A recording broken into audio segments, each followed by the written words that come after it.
بطور محب وطن پاکستانی میں اس بات کا حلف دیتا ہوں کہ میں جنرل قمر باجوہ جو کہ آرمی چیف ہے پاکستان کا، اس کے اوپر عدم اعتماد کا اظہار کرتا ہوں۔ اس کی 5 وجوہات ہیں۔ نمبر 1،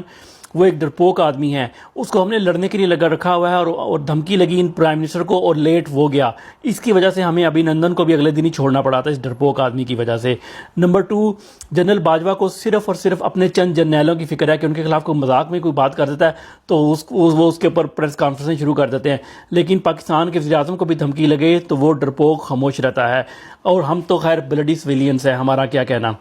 نمبر 3، یہ چوروں کا ساتھی ہے، اکانومی کو صحیح کرنے کے نام پہ یہ چوروں کو لے کے آیا ہے اور چوری ہی کرنی ہے اس نے، بیسیکلی یہ خود چوروں کا ہی ساتھی ہوتا ہے۔ نمبر 4، یہ اس نے امریکہ کی غلامی میں پاکستان کو ڈال دیا ہے، یہ چاہتا ہے کہ خود تو غلام ہے، ڈرپوک ہے،